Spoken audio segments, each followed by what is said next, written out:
परंतु मैं तो दुख और पीड़ा में हूँ। इसलिए हे परमेश्वर, तू मेरा उद्धार करके मुझे ऊंचे स्थान पर बैठा। शनिवार 7 जून 2025।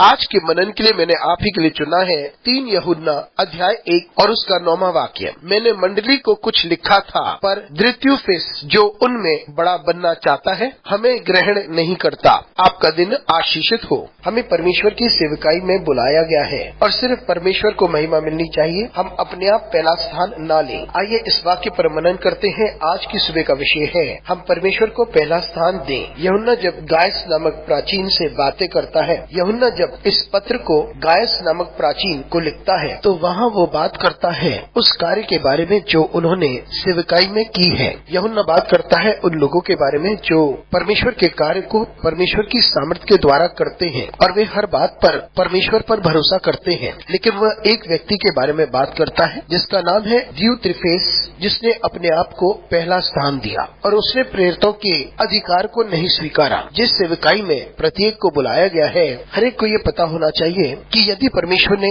उन्हें बुलाया है, परमेश्वर ने इसलिए नहीं बुलाया क्योंकि वे ताकतवर हैं। परमेश्वर की बुलाहट उसके अनुग्रह और दया की वजह से ही है। परमेश्वर ने उन्हें इसलिए नहीं चुना क्योंकि वे बुद्धिमान हैं और भले हैं या उनके पास अधिक क्षमताएं थी। परमेश्वर ने उन्हें सेवकाई में बुलाया है और वही उन्हें बल देता है कि वे परमेश्वर की सेवकाई करें। इसलिए जब किसी व्यक्ति को बुलाया गया है कि वे सेवकाई करें, उन्हें ये बात जानना चाहिए और इस पर विश्वास करना चाहिए कि परमेश्वर को हम हमेशा प्राथमिकता दें। अपने आप को हम प्राथमिकता नहीं दे सकते और किसी भी समय हम ऐसा नहीं कर सकते। हम यहाँ सिर्फ परमेश्वर को और परमेश्वर को ही महिमा देते रहें और हम सिर्फ इतना करें कि हम लोगों को परमेश्वर के पास ले जाएं। वही हमारा उद्धार करता है, वही हमारा भला चरवाहा है, वही हमारा उद्धार करता वह प्रभु है। हम तो सिर्फ परमेश्वर के दास हैं जो परमेश्वर की ओर इशारा करते हैं। वही है जो हमें बचाता है, वही है जो हमें ऊंचे स्थान पर ले जाता है और हमें आशीषित भी करता है।